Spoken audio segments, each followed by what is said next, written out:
there is, but I don't think there's an opportunity for the transparent fees in some. I'm down. Something.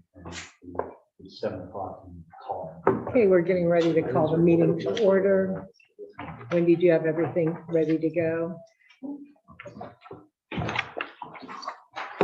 I would like to call this regular meeting of the Santa Ynez Community Service District to order. It is April 20th, 2022 at 5:30 p.m. So if we could please stand and do the flag salute. And if you could lead us, Director Van Pelt. I pledge allegiance to the flag of the United States of America and to the republic for which it stands, one nation, under God, indivisible, with liberty and justice for all.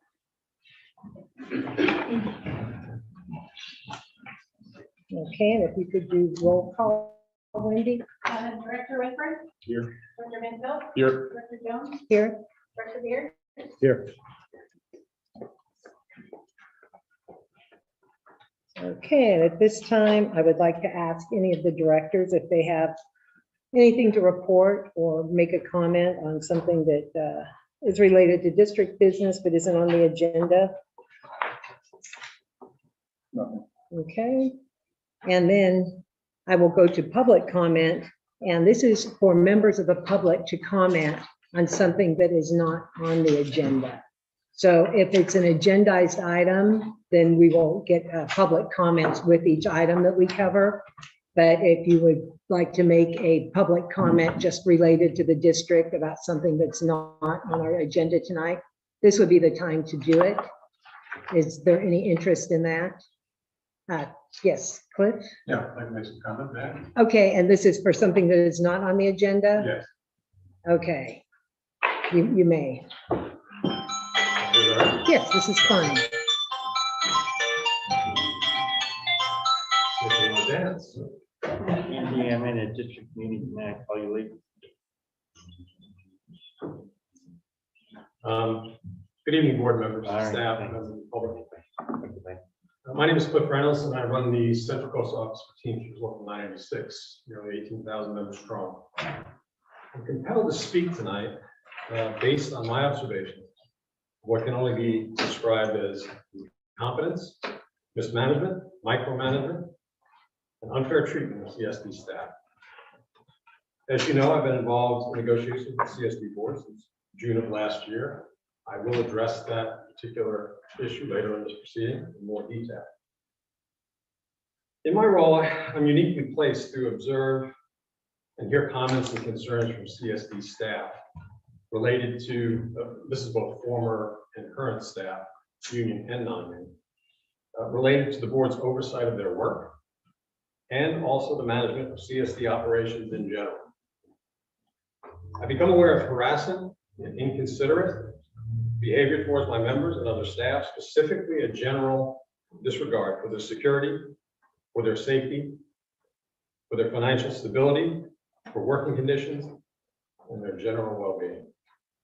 Since I began working closely with my members, contract negotiations 8 months ago, and again, I'll address that issue later, I have seen behavior from the board towards my members and staff that has either directly or indirectly resulted in high turnover of employees, the resignation of a general manager, current staff seeking other employment, even the recent resignation of a CSD board member.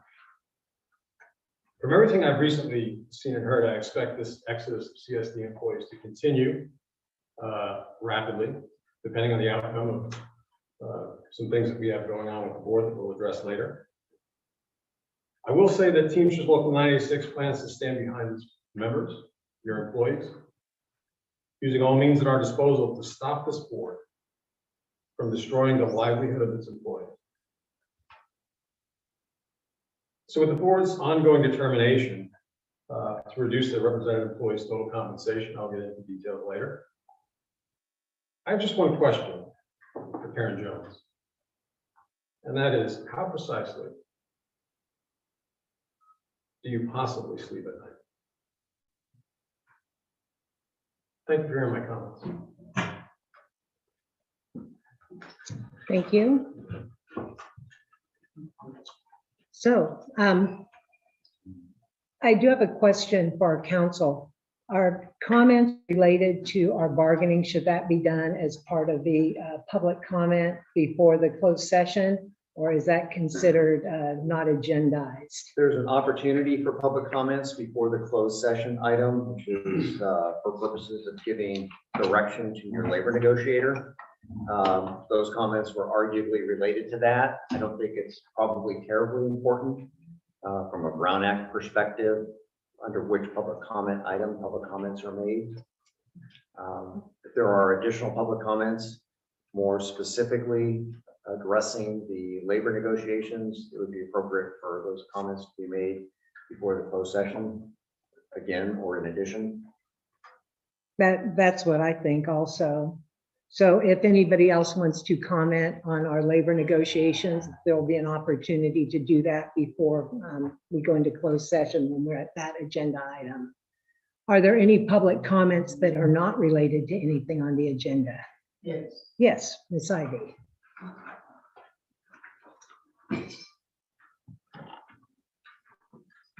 For those of you that don't know me, my name is Peggy Ivy. I live at 3066 Horizon Drive in San Diego. Today, I requested a copy of the San Ynez District Mission Statement. Since we are experiencing resignations of employees and board members resigning, I wanted to understand the mission of the district and to ascertain that we are all operating within our stated objectives. I would like to bring your attention to the statement in the last paragraph that states the district is to administer fairly, objectively, and without deference to special or self-interest. I also got a copy of the oath that each of you signed. Since each of you signed the oath, I'm sure that each of you have read and fully understand the Constitution of the United States of America, so that all of your decisions are within the law and are not unconstitutional. I reviewed your ethics training certifications, and I found that Director Frank Redford expired on March 25th of 22 and has not been updated. I would like to thank each of you for agreeing to take on this task, and I'm sure that you fully understand the fiduciary responsibility that you have to the community. I have a few questions that I would appreciate you answering for me. The closed session minutes of March 18 refer to the significant exposure to litigations to Government Code Section 54956.9 with one potential case. Can you tell me how many litigations this board has encountered and the cost of each to the community?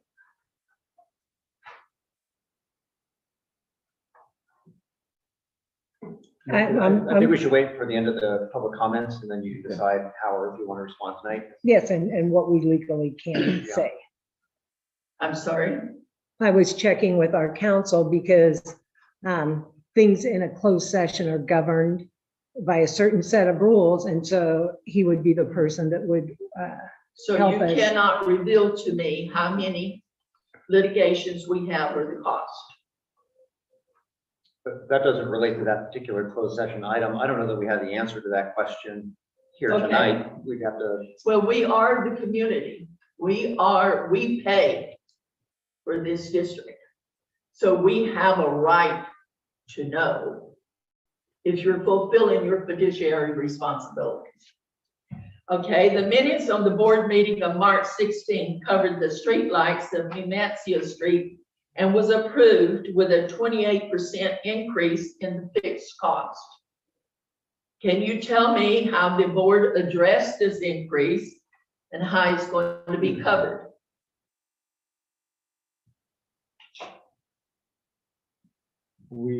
I believe I believe it's already covered in what we're reimbursed from the county. Well, I understood that, but it also noted that there was an increase. You went from 876 to 1120 as a fixed cost. So that's that is Miss a 28% increase. Miss Ivy, our I general can help manager. on that topic, I think, and we brought in those new lights on Numancia. Those were a higher wattage. Yes, I understand that. Okay, and that's why the PG&E rate on those lights came in at 11 or whatever that number There was is. an increase. Right, but the other lights we have are in the lower wattage category, so they're 8. So the lights we have and we've had for years, those remain at that lower rate, they're smaller wattage, and then these came in at a higher rate. So there wasn't an increase over what we had to a new program there, but the new lights are costing a bit more because they're higher powered lights. But overall, what the district receives for lighting annually through property tax pass-through from the county far and away exceeds the cost that the district's incurring on its current lighting fixtures. Arnold. Well, I questioned us being into street lighting and several other meetings before, but anyway, on December the 15th agenda, there was on the agenda was the election of a new board president and committee members. District Beard was nominated for the position of the president, but did not receive a second motion. Director Jones was nominated for the same position without a second motion. Then President Jones tried to second her own nomination. I questioned this and it was tabled to the next month's meeting. After this meeting, President Jones approached me wanting to explain why she needed to be president. President Jones stated that she could not allow Director Beard to become president because he and his wife were in bed with the Chumash, and the Chumash was trying to take over the community district. She told me that she was the only one who was preventing this from happening. Then on January the 19th meeting, President Jones was reelected as a president. Can you tell me how this was accomplished since you did not get a second on your first nomination? What happened in 30 days behind closed doors? And if the Brown Act was violated? Well, I certainly don't agree with your characterization of things, but you're welcome to make the public comment. So thank you. Yeah. Well, there is witness to this. So, okay. I just wanted to make sure that the decision was made without deference to special or self-interest. That's my point. In reviewing all of the agendas, and I went over quite a few today, I noticed that there was closed door sessions were on every agenda, and a union representative was present during the closed door labor discussions. Can you tell me when the employees of this district decided to join the union?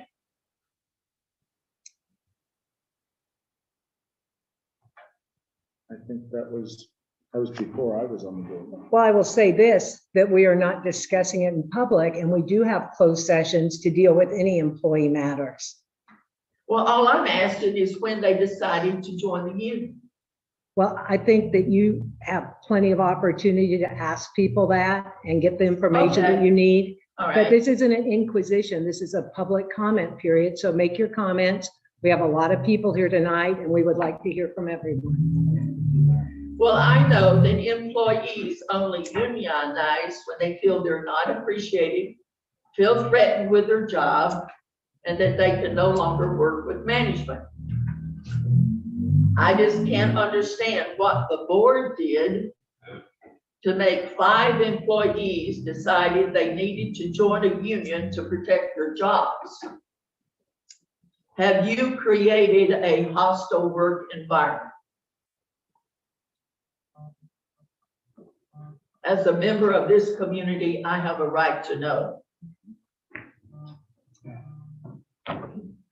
Okay, well, thank you for your comments. I'm not through. Well, what we're going to do, You because we have so haven't many asked- people, You haven't answered my question. you have the right to make comments. You're not Okay. entitled to have me discuss things outside of what's been agendized. Okay. So feel free to make your comments, and we may have to limit comments to 3 minutes each, so everyone who wants to talk can have a chance. Well, there's a problem in getting the labor negotiations resolved. And I want to make a statement that every action causes a reaction. You need to recognize that. Because there's something that you're doing that's making employees and board members resign. And you need to look at that. For the good of this community, you need to look at that. Can you give me an update on the hiring of the general manager? That's not on your agenda. It is on the agenda as a closed session item. I'm sorry. It is on the agenda as a closed session item. So the public can't get an update on where we are on this? We've interviewed and we're continuing to interview. Okay. I want to know, was Wendy Berry considered for the position? She I don't didn't think that you apply. can discuss personnel considerations like that publicly. Okay. Well, like I said, you can refuse to answer to the public. But I want you to know, and I'll remind you again, every action causes a reaction. So by not acting or not being forthcoming, my mother always told me that, you know, you shouldn't wash your dirty laundry in public. But this is an excellent opportunity for us to resolve some of these issues and to get answers to some of the questions without it ever going public. So you do have a golden opportunity to answer some of these questions, whether you want to hide behind the attorney with closed session or not. Eventually, it will come out. We have rules we need to follow. We've signed a confidentiality regarding some of agreement regarding some of your questions, but I would encourage you to apply for the seat on the board because you can learn a lot more participating both as a speaker and as a board, and you would get a lot of your questions answered. And you know, you like having input here, that would be a way for you to get even more input. Well, And you'd be Yeah, inside that's a on the thought. closed sessions. but I do want to close with this as a public statement. Wendy Berry has trained 4 different managers. She does the job when no manager is around. Answers every question that you've ever asked at any of the meetings. Offers clarifications on items when questions arise. Even the attorney has asked Wendy questions in regards to this district for clarification. And as I've stated before, this is her only opportunity to advance in a career in this small town. And I believe that it would do a lot for the morale of the employees to see that someone can advance here at the district. So I'm going to ask all of the directors to rethink their position of hiring someone outside of the agency. Everyone needs to set aside their personal interests and our agendas and do the right thing for this employee and for the community. I strongly, and I cannot emphasize this enough, I strongly recommend that you assure Wendy that she has your 100% support and offer her this position. Thank you for your time. I appreciate you listening to my comments, even though you couldn't answer my question. Thank you. Are there any other public comments that don't relate to things on our agenda? My name is Jeff Lee. I'm the business representative for Teamsters Local 986, although I won't be speaking about that specifically right now. A lot of the details that we have to speak on will be on that agendized item later. I just wanted to come here and address the board. We've obviously got a turnover rate issue here. As a labor leader in the community, I'm appalled at the treatment of the employees here, both represented and non-represented. And I really put it on this board to fix those issues. Having such a high turnover rate in such a small area, in such a small community is a big deal. And I don't know specifically what each one of you signed up here to do, but I don't think this was it. And I think this is something that needs to be addressed for all the employees here. Thank you. Thank you. Are there any other general comments that aren't on something on the agenda that anyone would like to speak to? I don't see any others, so we can move on. And we go to report. We'll start with the general manager, Mr. LeBrun. Thank you.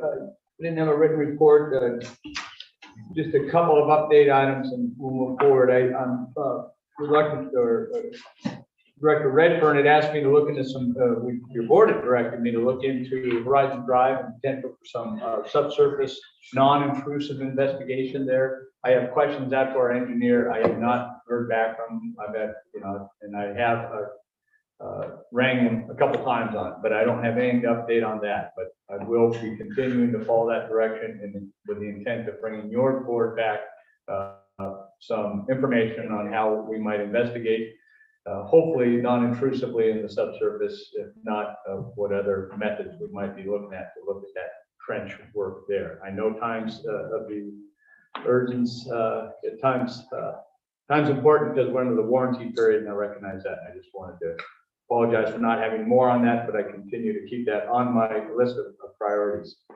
We talked about a newsletter as well, and Wendy and I talked about what good timing on would be for our next newsletter. It is overdue, but we feel like we've got a couple of big announcements just potentially here in the near future, a GM hire. We know we'll be looking in the vote by district process, and also as we enter into the MSR process. So we feel like we do have some good fodder for the next newsletter, but we want to see how these next couple of weeks go with our hiring of the general manager and our continued process there. And then we maybe within 30 days or something like that, we'd have we'll get a draft updated newsletter before your board and get something out to the community. So that's all I had to update your board on. Thank you. And legal counsel report. I have no report tonight. Secretary Treasurer, Ms. Berry. Okay, I believe it was at the last meeting, you guys selected to vote for Jay Freeman to be the special district's representative on the LAPCO board, and he has won, so he will be our special district representative on LAPCO.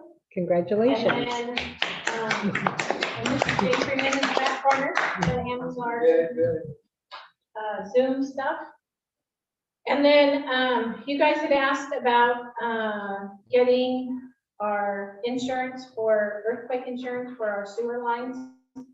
And I heard back from them on April 12th, and the underwriter is having a difficult time finding a carrier that's willing to quote due to the underground exposure.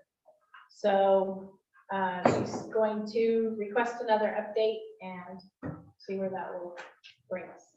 That's all. Anybody have any questions on that? Thank you. We've never had insurance. No, Not earthquake. yeah, not earthquake. We've had regular insurance. Okay, and committee reports. We will report in our committee, Director Redfern and I, in closed session. And then Director Beard and I have been working together reviewing applications. We had an opportunity to sit down and interview some applicants. They are both very interesting, skilled people. We may decide to hire one or not, but they will come before the full board for an interview on the 28th. Do you have anything that you would like to add, Director Beard? No.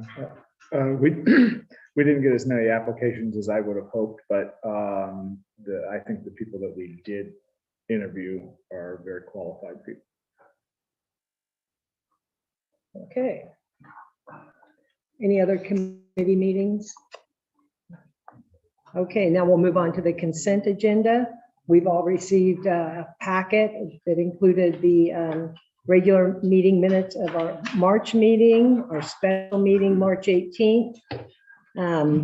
Approval of the Finance Committee meeting that happened in March that was reported on. Approval of the special meeting minutes of March 30th and approval of the disbursements from March 12th to April 15th. Has anyone found anything in that they would like to see clarified or corrected?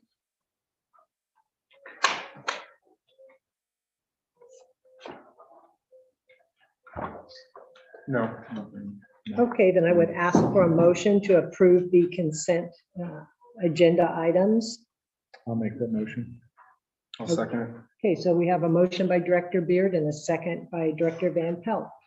Okay, so we have a motion by Director Beard, a second by Director Van Pelt to approve the consent agenda as presented. We'll do a roll call vote. Director Redfern. Aye. Director Van Pelt. Aye. Director Beard. Aye. Director Jones. Aye. Motion passes.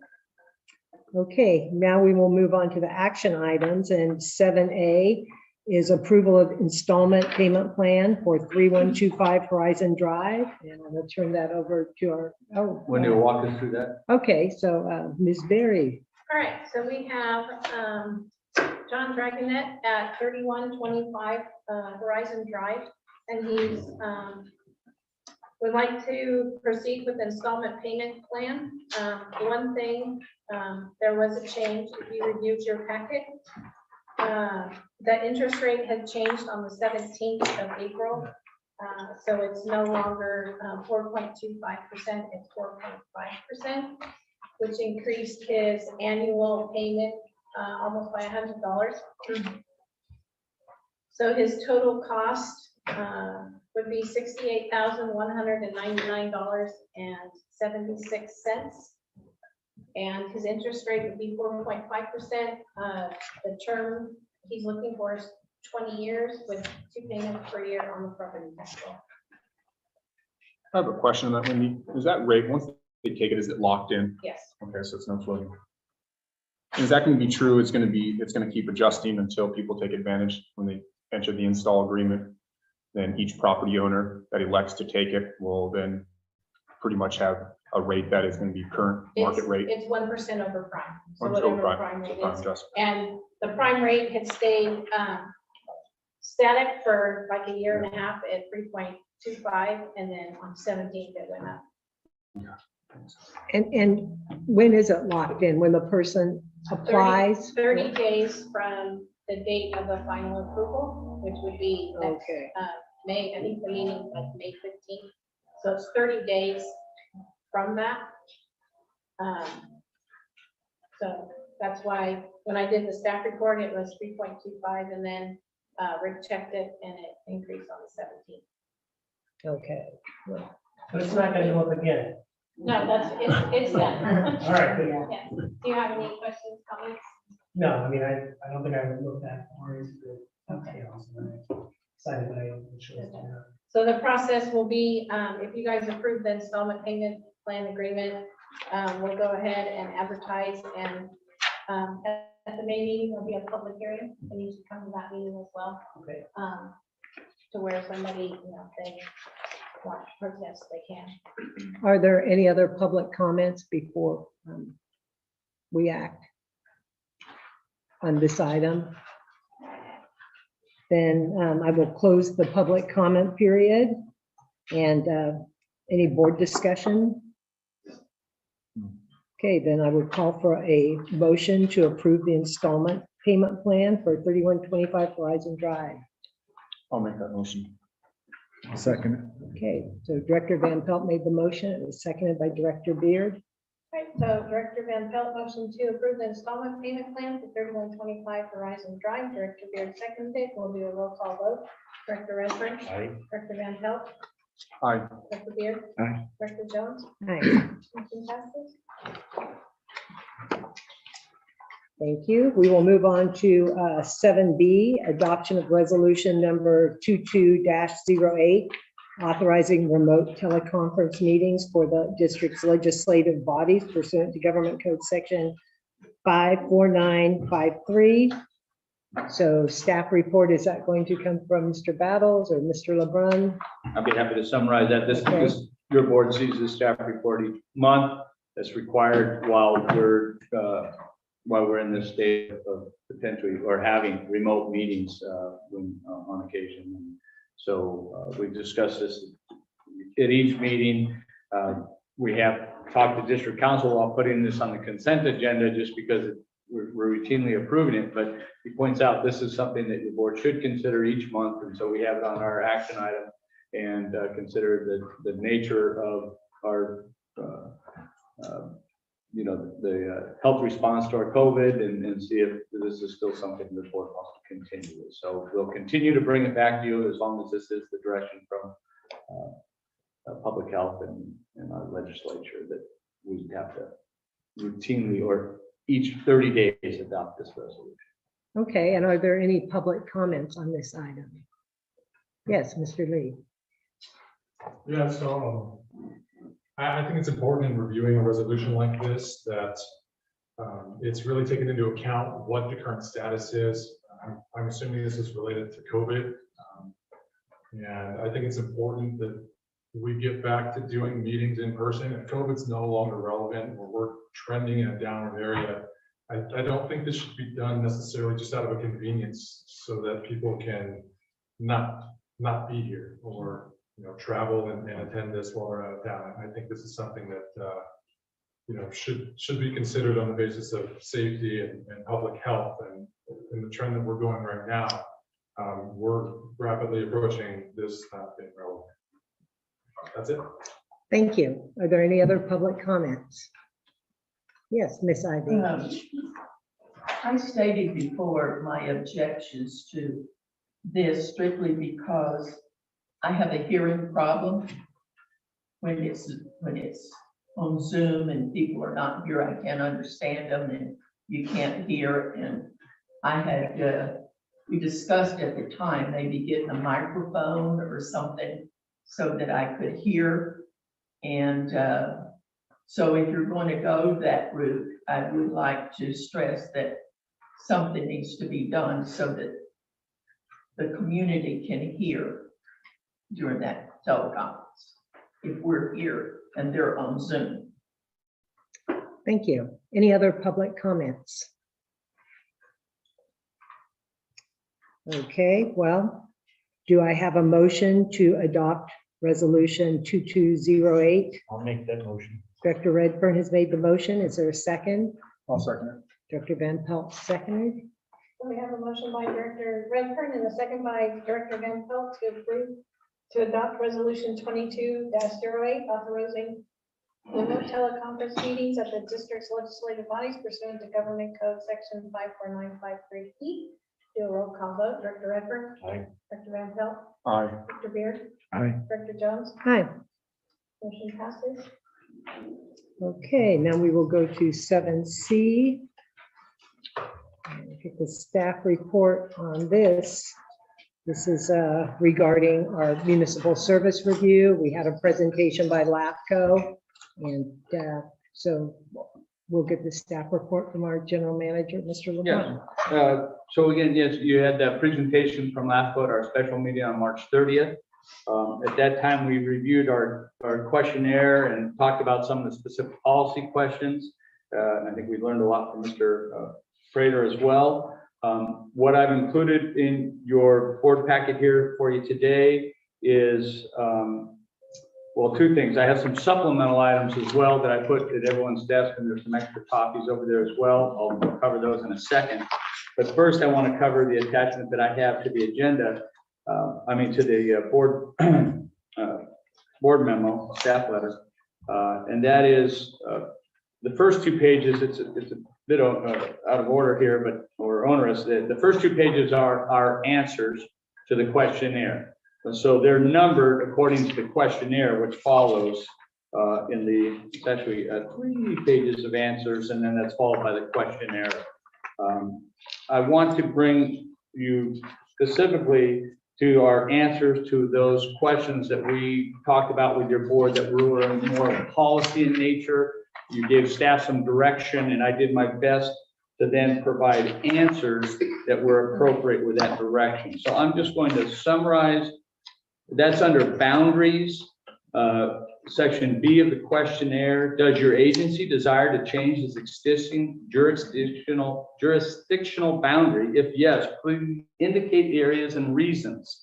And what I answered was that there are no current plans or policy direction regarding jurisdictional boundaries. The district and its board of directors will be working in the months ahead to better define the district's strategic plan and look forward to participating in the municipal services review process as part of this effort. The district will keep the commission informed of its progress. We will provide updates and answers on policy related questions if and when warranted. Okay, so I hope I captured or didn't overstep the direction I received from your board. We don't have any current policies or plans to do changing jurisdictional boundaries. All right. Similar question: does your agency desire to change its existing sphere of influence? And I wrote basically a very similar answer. No current plans or policy direction regarding sphere of influence. The district and its board of directors will be working in the months ahead to define strategic plan, etc.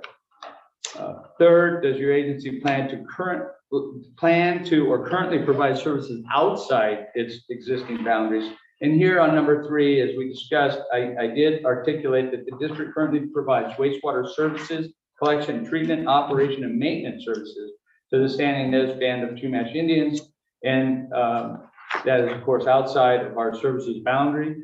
And that, and as well, LAFCO approved outside user agreements for the district to serve 2 parcels in Jannon Acres. And those agreements have not been acted upon for other reasons. We discussed those briefly, but I wanted to make sure that was brought forward.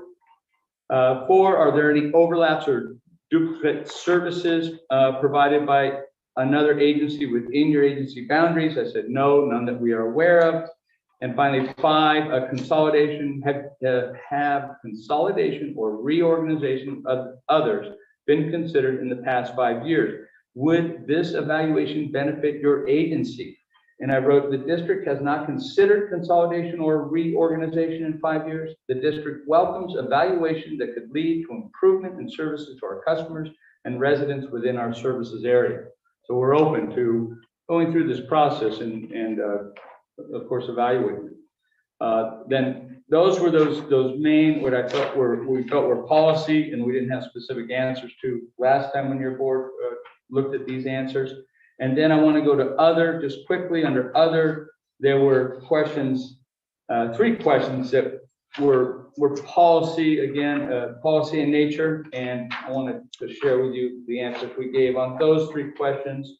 And that was 9, that's L9.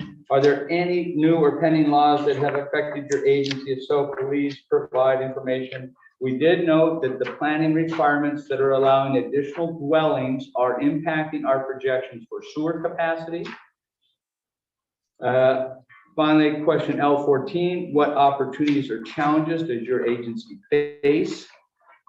We wrote expanding sewer collection within the community, which can generate concerns about growth inducement and forced connection.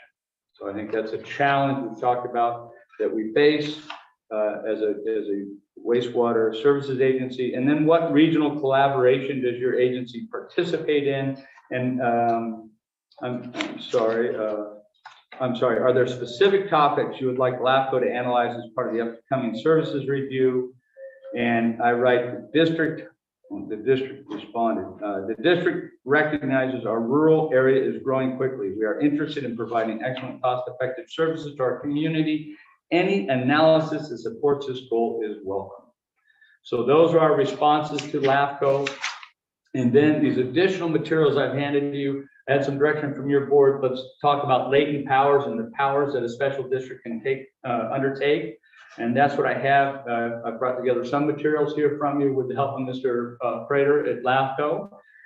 So the first piece is straight up government code section. It lists the 30 some odd special district powers, or the things that a special district can do within its boundaries: supply water, collect, treat, disposal, sewage. So that's us. B and G: acquire, construct, improve, maintain, operate street lighting.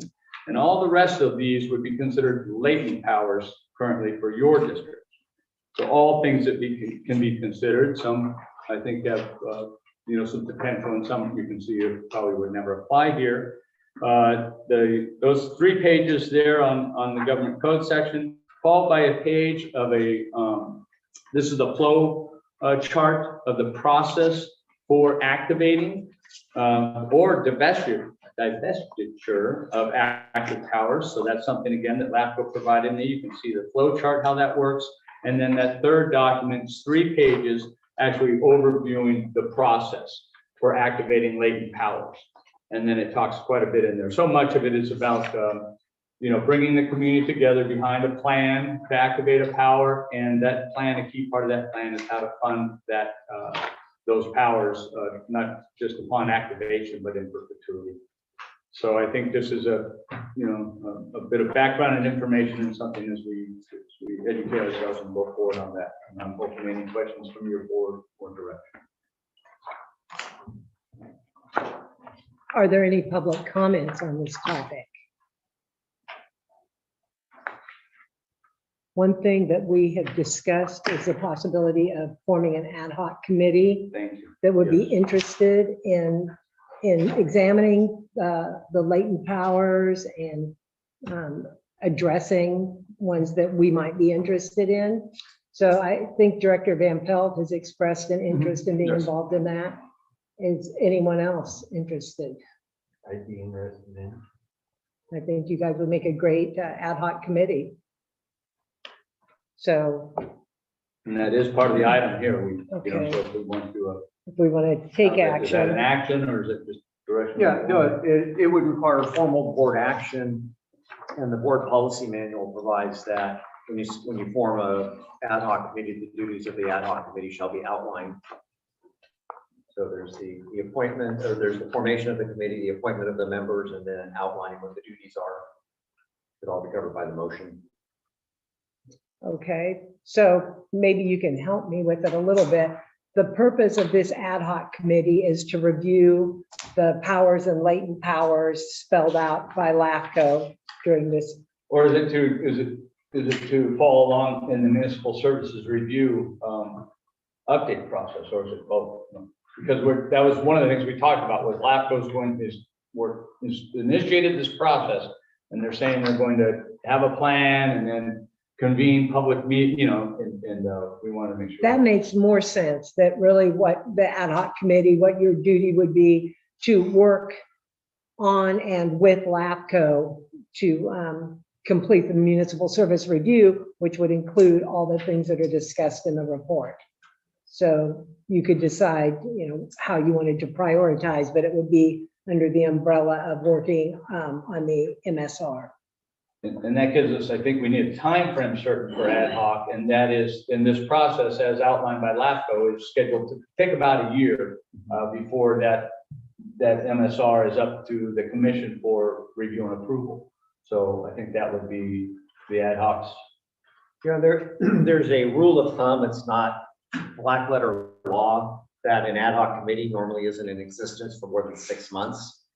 It might make sense just to make it clear that it is an ad hoc committee and not a standing committee, to give it an initial term of 6 months.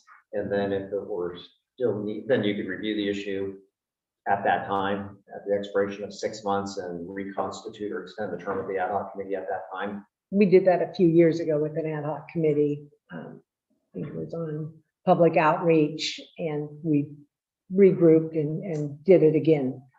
So, yeah, I think you guys are still going to be great. Question on the MSR, because I know the presentation by LAFCO is that they extended the deadline, but they didn't really provide a new deadline. They just mentioned that there's one person reviewing dozens, right, of these MSRs. Do we have an idea on when we think we're going to complete ours, or is that part of the ad hoc committee's objective is to push this through completion? Well, again, ours was to answer that questionnaire, and now I think we wait to see this draft report come out, or supplemental questionnaires, or, you know, I agree, we're kind of waiting on LAFCO right now, and I agree, they, you know, they stated a deadline, but then also stated it wasn't a hard deadline. And so I don't know, I think it's going to require, and again, I think working through staff, I mean, I'm happy to take direction from the ad hoc as in your board in general to say, let's follow up with Prater and see how that draft MSR document's coming.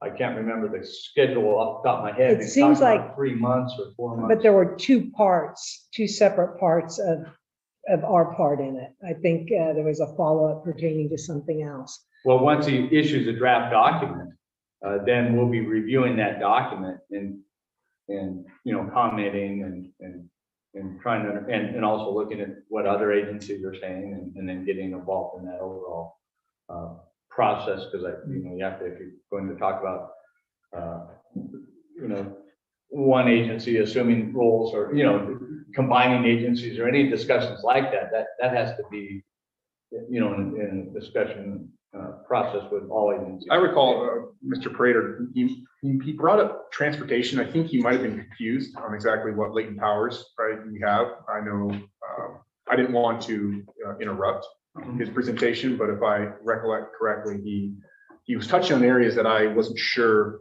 because that's where I believe his second review is coming in. They're taking reviews one at a time. But I think if we push through this MSR and then get the draft back, then we'll open the door to talk about what's next.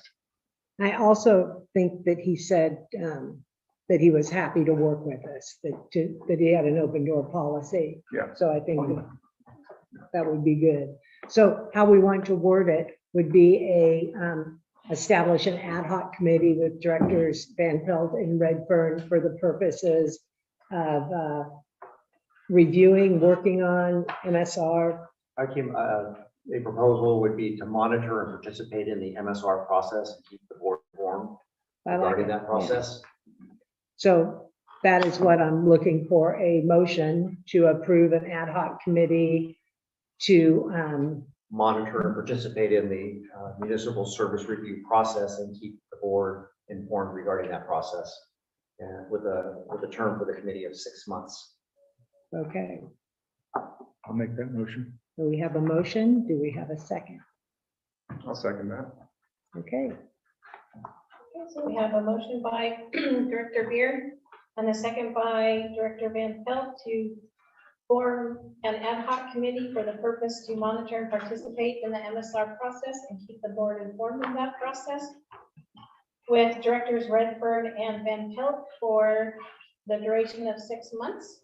We'll do a roll call vote. Director Redfern. Aye. Director Van Pelt. Aye. Director Beard. Aye. Director Jones. Aye. Motion passes. Okay, then we will move on to item 7D.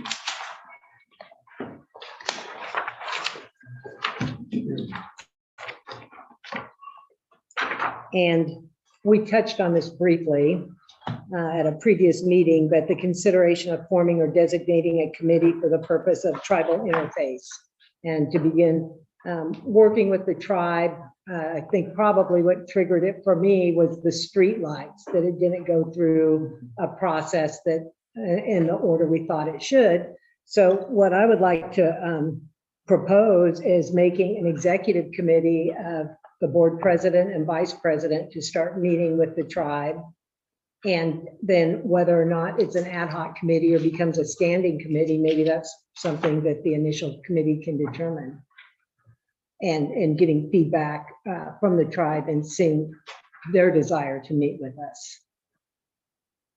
I think we should start off with an ad hoc committee with this instead of doing a standing committee at this point. Right, it could turn into one, but right now, I would say the purpose of our committee would be to start working with the tribe and seeing their interest in working with us when, whether it is, I think, a letter of 2015 or 2016, they talked about annexing the land just on the other side of Meadowvale, talk about things regarding the plant operation. We could discuss things like additional lighting coming in, but just seeing what the tribe's interest is. So we would like to form an ad hoc committee for the purposes of, to begin working more closely with the tribe. Is anybody else interested in being on that committee? I was interested to be on the I- committee, but, you know, it's, I'm perfectly open. I know that I just joined the committee with Director Redfern, so I don't want to force my way into it, but be very Well, interested.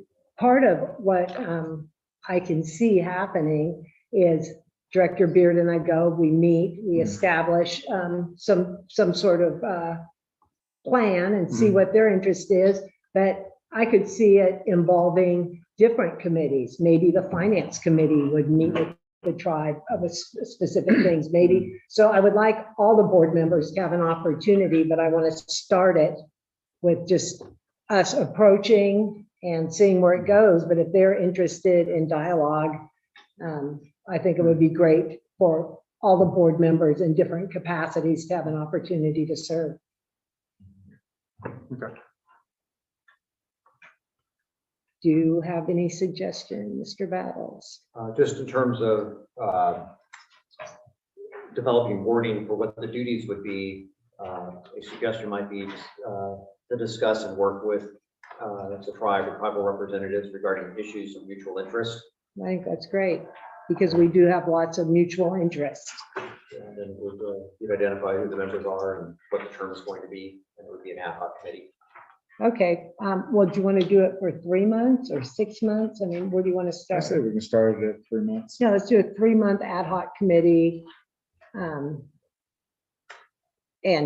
then to establish where we go from there. We'll bring it back to the board. The tribe is interested in meeting regularly with the wastewater committee or the tribe, you know, whatever it is, and we can figure out what we want to do.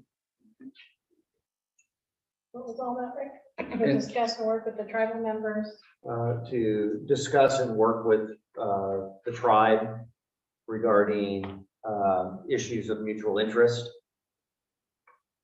That would be for a term of 3 months initially, with the members to be, is it the president and vice president? Yes. Director Jones and Beard.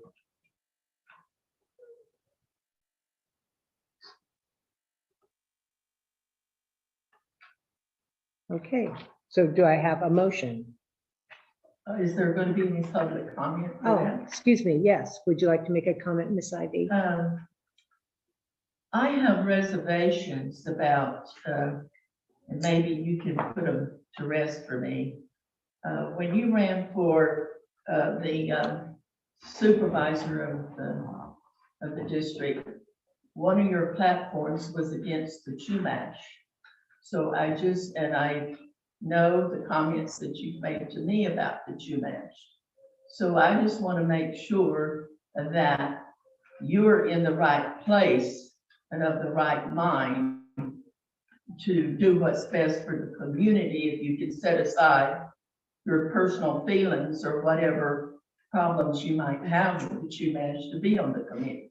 I don't have a personal problem, and I sometimes have policy issues, and I think dialogue is a good place to start there, to talk. And I don't accept your characterization of things that I've said, just like you don't accept mine. So we may have a communication problem. I'd be happy to sit down and meet with you and talk to you also, because I think when there is conflict, I think the very best first step is talking about it and treating each other with respect and not playing gotcha games, or just sit down and talk and get real. And I've had a lot of really positive experiences with people doing that. That's what I've tried to do, but well, I think that's why I like the idea of a couple of people meeting with a couple of people in private, because a lot of times when people are trying to air their differences in public, the agenda isn't really working out the problem. Usually we chastise in private, we praise in public. That's just a good approach to use. And that would be, if I have difficulty with people, I like to talk to them about it privately, hear them out, and hope that they will hear me out. But so to answer your question, I accept your comment. I'm very comfortable being part of this committee, and I'm very comfortable with Director Beard doing it with me. I think it's a great way to start. Well, I know that they provide a lot of money toward the budget here. UMass does, and it says here in your report that it's approximately 20% of the district's annual income. So they need to be given the proper respect, because you don't bite the hand that's feeding you. So, I believe that I do speak respectfully to these people. And if they're pushing for more street lights or whatever, this is something that the community needs to be involved in, because this community does not want, they don't want Santa Ynez to be like Santa Barbara or even Solvang. They like Santa Ynez because it's the rural community without a lot of lights. Miss Ivy, And we watch will really take you to task on that, because, we don't want it to be city type with a lot of lights. Miss Ivy, I believe part of the concern was the lights were erected without the board's knowledge. So the board is taking act, the board. Opportunity to be involved now? Well, that is what we're seeking. So Okay. when the lights were erected without our knowledge, that was very difficult for the board to understand. We were not engaged in the process. Great. And so part of what the resolution that Director Jones is trying to get to is having an open dialogue with the tribe, so that any further ideas of development might be open to both parties, so we can work together and not be surprised. We're two close to neighbors, and they are a customer of ours. So I think the light issue, I think the facts and the light need to be made clear tonight, so that we can't or won't go back to this idea that the lights were erected with the board's knowledge. Well, I appreciate you saying that. So explain to me then why, if the board, this all happened without the knowledge or approval of the board, why are we responsible for it? So the county required them to do it, put the lights in. They did not want the lights. The county required them as part of the construction. Approval process? The approval process. But yet we are responsible for it. We as the community service district, streetlights in our sphere of influence are our responsibility. We are given tax money from property tax to maintain and pay for the electricity. Very specifically, it's not having the people who are paying their sewer bill pay for the lights. Right. The county gives us specific dollars for that, and it was covered. And I will say that the attorney for the tribe came and spoke to us, and I think we had a very positive, respectful exchange. I don't know if you were at that meeting or listening, but that's what made us realize we need to reach out and work more closely, because we want the same thing. We all want to have a nice home here. Yeah. Thank you. They also did not know that we would be required. The tribe did not know that we would be required to take on those lights. So there was a miscommunication between the county should have actually contacted us, not the tribe. And they didn't. We do want to work with the tribe. We do want to work with the county. So that's why we're trying to rectify this situation. So do we have a committee that works with the third district supervisor? To Not have at this input point. on what they dictate here? It's not the supervisor that dictates it. It was county planning. Yeah, And but zoning. the county planning is under them, aren't they? Yes, but they don't get into the weeds with that. Right, they come to board meetings as a board of supervisors and make decisions based on what is, going on. And they are not going to be aware of everything. They expect general services or That's election. just like I'm offense, working yeah. on another project down in Santa Barbara. I'm being required to put in sidewalks. I have to pay for them, but I don't have to maintain them once they're put in. The county has to pay to maintain them, or someone else has to pay to maintain them. And this is the reason for the ad hoc committee or standing Right. committee, is to make Yeah. sure that there's an open line of communication. you know, There with- is with our going to be partners. more development with the Chumash, and we want to work with them. Yeah, okay, thank you. Okay, so on this particular item, are there any other public Is there comment? any public comment online?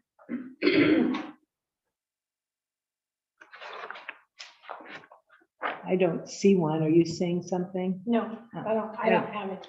I was just making sure. Okay. So then, at this point, if there are no more public comments, I would call for a motion to approve forming an ad hoc committee for the period of 3 months with the board president, the board vice president, for the purpose of discussing items of mutual interest or benefit. And working with the tribe. Yes. on those issues. Okay, so will someone make that I'll motion? make that motion. I'll second you. Okay, With the members being, Director Beard and Director Jones.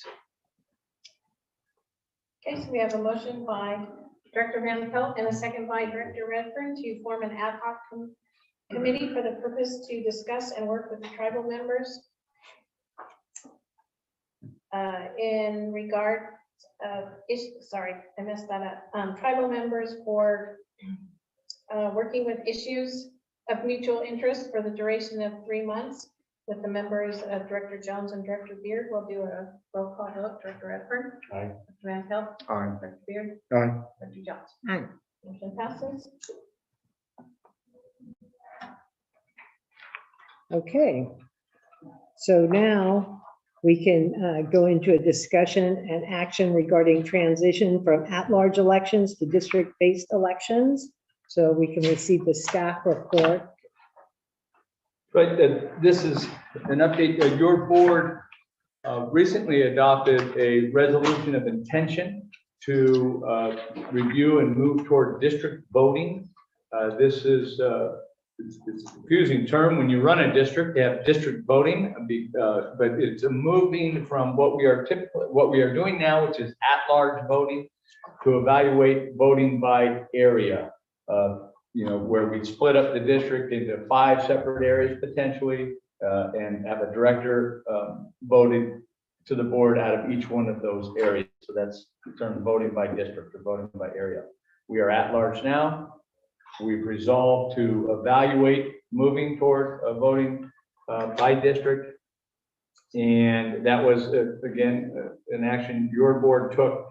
At this point, I think all we've done is we've gone out, we have contacted, with council's help, a couple demographers who would be the consultant that would, produce a map and help us begin this process. We talked a bit about it's a public hearing process. We want to get out and engage the public. We develop, the demographer helps develop some maps, some draft maps. We go to public hearings, get the public's input on these maps. When we spoke to your board last, we were in hopes, or we were thinking it might be possible to get something like this done in time for the upcoming fall elections. We now do not believe that's possible. For one thing, I believe every demographer out there is racing to that finish line with districts and agents and agencies that are, further down the road than we are. So we haven't received a proposal, even though we've reached out. We're a subcommittee. Right, to 2 different agencies that came recommended, and both expressed interest, and they were going to get back to us, but right now is the deadline, and they're working on districting our high school district, Goleta, I think. There are a few different places that they were already working on. So it did not appear realistic to get it done in time for our county elections office to be able to do what they need to do to switch. There's a lot of work to change that. That deadline we find is actually quickly approaching. It's the end of this month, we believe, in order to get maps in place. And we're Right. a long way from that. So what we know we need to do is proceed diligently in this process. So I think what staff's looking for direction today is perhaps we should engage in a standard request for proposal type of method right now, where we go out for demographers and say, hey, we need proposals from you. We're going, you know, we've got our resolution of intention in, we want to begin the process. Right, so it's not just lip service. Right. We actually want to be making progress, even if we can't get it done by this election. So I think the board would probably agree to have staff ask for those proposals. Okay, and that's all would be appropriate for the staff to take direction and to seek requests for proposals or for demographer services to support your board's resolution of intention to go to district-based elections. So is that something that would need a motion or simply direction from the board? It can be direction from the board if there's a clear consensus. Yeah. I think we all agree. Okay. Then I don't think we need a formal motion. And are there any public comments about this before we move on? Can you explain to me what the advantages are to this? It's the way the state of California is moving, California Voter Rights Act, and almost every elected board in California is going to district elections. And any board that doesn't opt to do it runs the risk of heavy fines in court. And or lawsuit. Yeah, We're trying to avoid that. So what he was saying basically is that you would have, you would be for one district and Beard would be for another, and so forth. You would have 5 guys or 5 people, and each one would represent a different district. that's the way it is most commonly done. Although I will say that one of our applicants, when we were asking their experience in districting, said with a district this small, you might want to divide it in 4 chunks and have one at large. So there's different ways you can do it, but the point of it is to make sure that no neighborhood, no group of people are disenfranchised because they're outnumbered in a, you know, if there are only 20% of this town made up of females, it would be hard to compete. Being the only female in a race is the thinking behind it. They want to make sure everybody has an opportunity to participate. That's, you know, we didn't think it was necessary when it first came out. Our board said, well, we'll hire a demographer. They looked at it and we did not appear to have any kind of a problem there. And we worry that it might get less participation. It's hard to get people. I mean, most people don't pay attention to the sewer board or community service district, but I mean, sewer board until they have a problem. So it's not on the forefront of many people's minds, or it's not something people are often anxious to do, but it could have the opposite effect. And one of the people that I spoke with that does this said that you get dog walking districts. He said people might be more likely to run because they're just running in a small neighborhood. We have 800 houses with the annexation. Now we have about 11 to 1,200 houses. So we would divide that up in an equal, non-political way. We want to gerrymander. We would just do our best. And then the process would be inviting the public in to review what is being proposed for the districts, give feedback. Our county just did redistricting for our county supervisors. The high school is currently moving to district elections. I don't know if there's anybody, any elected board in the area that is not doing district elections right now. I think there are a few, but I think the vast majority of them are moving in that direction to go with district-based elections. And we risk getting a fine if somebody says we didn't even try to do it, then we could be hit with a $30,000 fine and still end up having to spend the money doing the districting. So how do you address if there is a district by doing this, that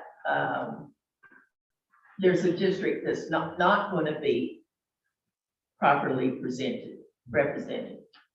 you know. That's what the public hearings are for. And this is still in discovery phase, Ms. Ivy, so we don't, it doesn't sound like we have the answers. We don't have the answers. Yeah. We're engaging in the process now to go down that path.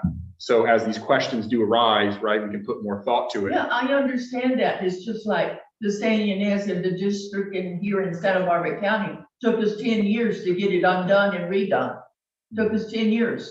Yeah. So that's what I'm saying is, sure, that's great. Let's go do it. If the powers that be gets real political and wants you to do that, and I understand that. But if there is a group or something that is not properly represented, it takes a long time to get that reversed and the district maps redone, and you know that. Well, that's why we're bringing in So there's gonna professionals, be Ms. Ivy. proper hearings and the public's gonna be involved in all of Yes. this, right? Yes, Yes. and that's why we are hiring a demographer. And what's that gonna cost us? I don't know. We don't know yet. We We're need to get a we're bid. looking for bids. Okay. But in order to avoid litigation, you had a previous comment, right?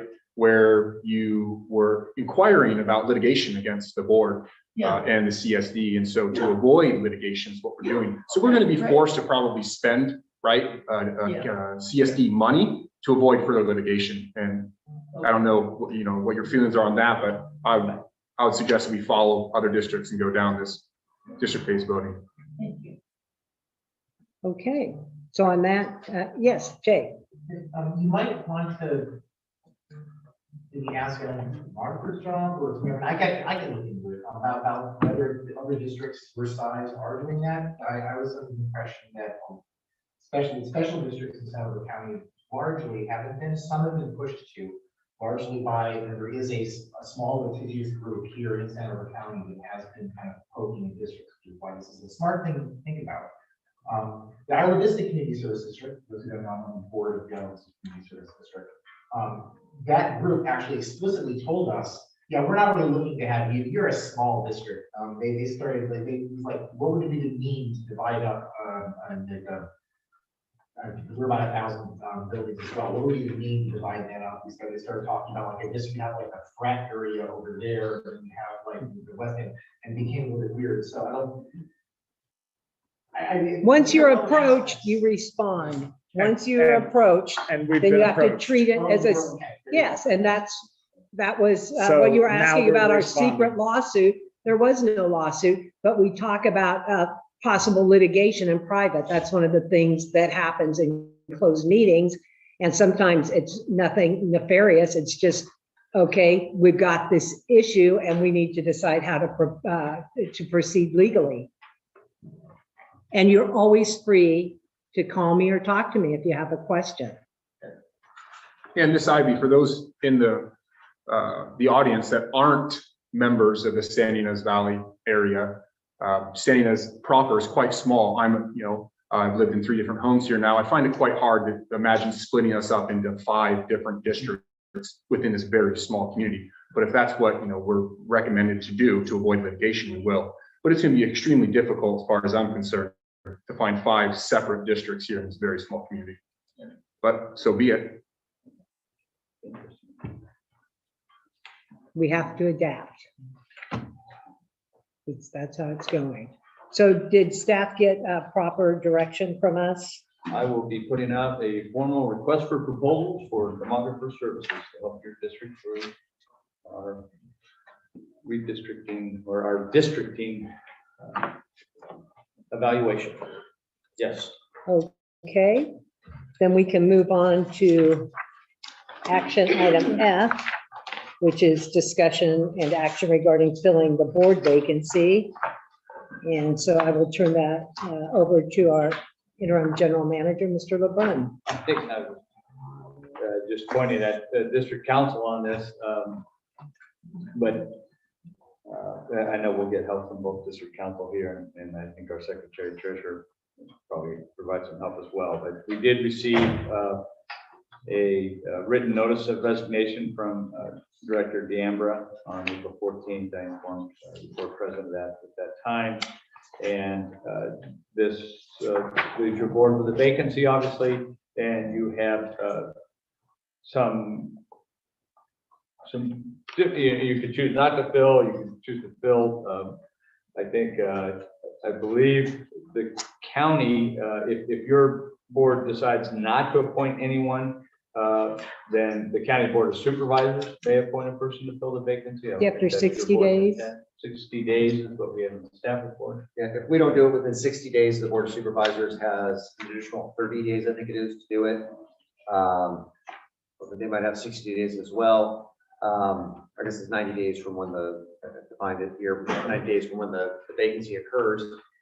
As a practical matter, what happens if you don't fill the vacancy by appointment within 60 days, and then you advise the Board of Supervisors that the vacancy hasn't been filled, they don't really have enough time to get it on their agenda for action before the time period expires for an appointment to be made by them. And so you end up just having the vacancy remaining unfilled until the next election, which in this case may not be the end of the world because the election's not that far off. Right. We are in the second half of the term in question. So it is an option for you to do nothing and assume that the vacancy will just continue until the next election. But if you are interested in filling the vacancy by appointment, you need to act relatively quickly because you only have 60 days to do that. And you have to start by posting a notice, and there's a post notice that was included with the staff report. So what your board needs to decide tonight is whether you want to move forward with the appointment process. And if so, then you'd authorize the noticing of the vacancy. Mr. Battles, is it, I'm not sure if Director DeAmber was up for reelection. Yes. Is that correct? Yes. So if this vacancy is going to be filled, does it fill under the current term of the board member? So whoever would in essence come and apply for it in 60 days and we opened it, they would then be back up for reelection in a very extreme short notice. Correct. Okay, so sounds like it could work kind of against the individual that votes into it to go back up. Might be a positive thing for him too, though, because it gives them a chance to come, be on the board, see what it's about, and then step out nicely, having finished their term. Yeah, I could see that. It cuts sides both of it. ways. Yeah. I agree. There can be an advantage to running as an incumbent.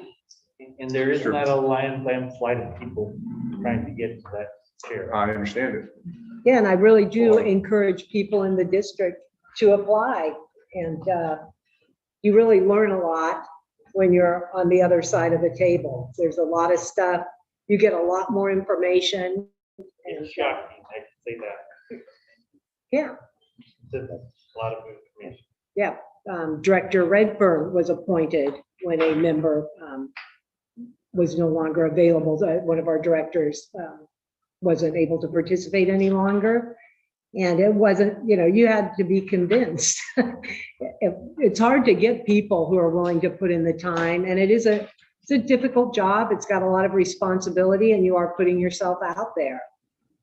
And to elaborate on Director Van Pelt's comment, the 60 days is up on June 13th, and late July, early August is when the papers are opened up for elections. And then there's a due date with that, and then the term goes till the next board member or board meeting in December. If they don't run again, the period for elections is extended longer. So, but that person who would be appointed would continue their term, whether they ran or not, until December. I am open to what my colleagues think. I think that the four of us are good at getting quorum, and we don't have attendance problems, but I lean a little toward getting somebody on board just so we get up to speed and see if it's something they want to run for in the fall. I'd like to see if we could find someone to. I would too. Yeah, so do we need to vote to direct staff to start? Yes, Public comment? yes, please. So, I don't know that we'll ever find this out in public, but I would like to know why the director resigned. I don't think we'll know that. I do think that this is something that this board should take very seriously. And when I say that, I mean that this board needs to look and find someone objective, someone that's not just going to be a yes man or a friend. We've identified a lot of issues that are going on in this district, and I think think a fresh set of unbiased eyes could really help stop the bleeding. So I just think it's something that should be taken very seriously, and from my perspective, what I see is not working. I think that finding someone that can help assist with that would be very beneficial for this district. Perspective, do you mind me asking where you live? I live in Vanderbilt Village. Vanderbilt Village. Spend a lot of time here in San Ynez proper, or just San Ynez Valley? Quite a bit, yeah. Quite a bit. Representing the members here, representing the members of the city of Solvang. Okay. I spend the majority of my time probably here in recent, in probably the last few years. Here being San Ynez? And Representing, Representing the members of this district as well as representing the members of the city of Solvang. I understand. You see a difference between the city of Solvang and the township of San Ynez? Well, I see what it's like to have an elected body that's functioning very poorly, and then have that elected body recalled, replaced with an elected body that functions very efficiently. I've seen a direct impact on our membership and all employees. And so what I'm seeing here feels very much like what I saw with the city of Solvang within the last few years, which has since been turned around. Interesting. And the idea of the bleeding comment, do you want to elaborate? Because being a new board member, I am not privy to a lot of the past, but it's hard for me to understand this exodus of people, because I'm confused on people lumping together a departure of some people, including a board member, into just one group of people that are either disgruntled with other board members. I don't see it that way, but I would love a little, further clarification on what you deem to be bleeding. Well, people don't leave jobs that they're happy at. I mean, you don't sign up for a job, you don't relocate somewhere else, and then take a job and then just quit. It's not something that someone does. You don't go through an election or an appointment to a board to just quit because you're thrilled at how things are going. I mean, that's just not how it works. We've had 5 employees that have vacated this board, or I should say, employees that work here that have vacated in the last 2 years. Granted, we've got, retirement here or whatnot, but retirement, yeah. and that I think makes up for 1 of the 5. I think you're exaggerating a little bit. Yeah, We've just a little. we've got a lot. Just a little. Well, I think anyone can do better. I think there's a confusion too on board members. This is not a well-paying job for people that are frankly in the private sector working, that are busy. It is a commitment, and I do feel that again, lumping everyone in, including a former general manager into it, former employees of the district, and board members, you're dealing with how I see it to be very separate cases. I could see that it would be easy, right, to just bring them all together and say, hey, there's bleeding. But I think when you get more granular, you want to start breaking it down. I caution people in saying that they're all the same, because I do think there's personality differences, professional opinions on how to advance, and there's opportunities. And so I see this exodus from, again, a younger viewpoint is natural.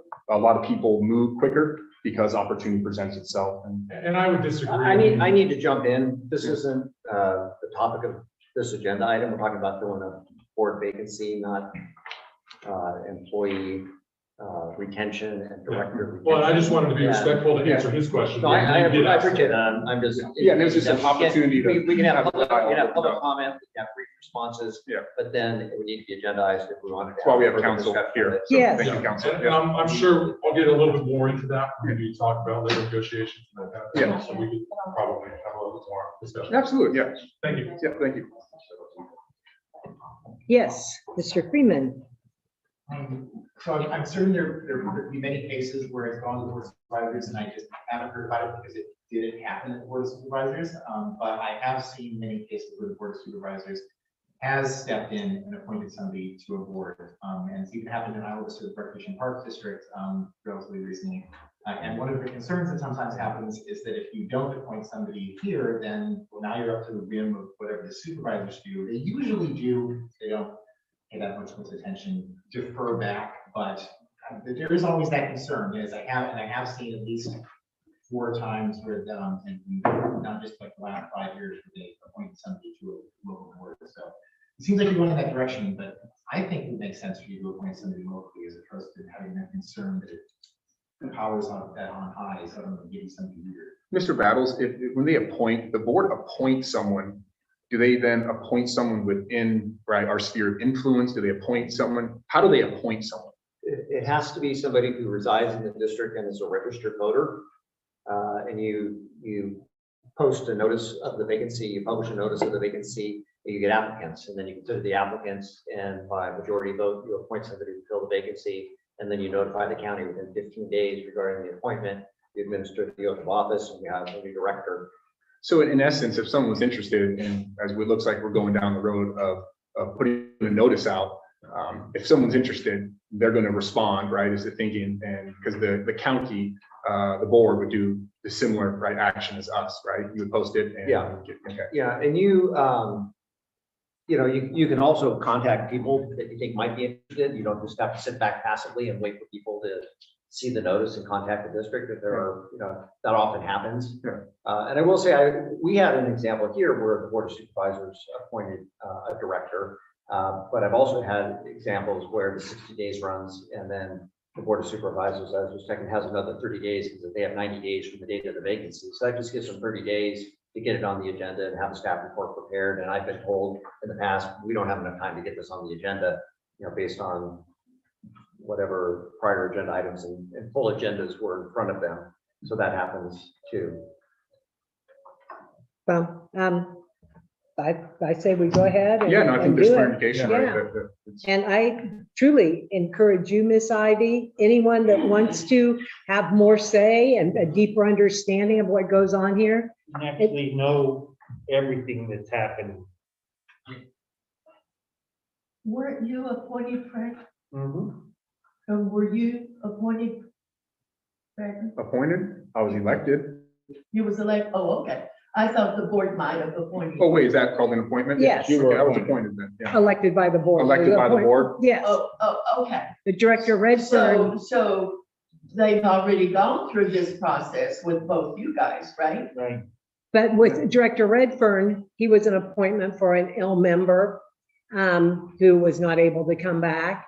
And then he stayed and ran and was elected. Elected. Yeah, so now he's an elected person. That's what we're saying. Sometimes you get somebody in who you think is a good fit appointment wise, and they may or may not choose to run for election. But, you know, Yeah. the hope is that they will like it and feel like it's a good fit for their But interests. my point being is that you've gone through this process before, Yes, Yeah. This is not new.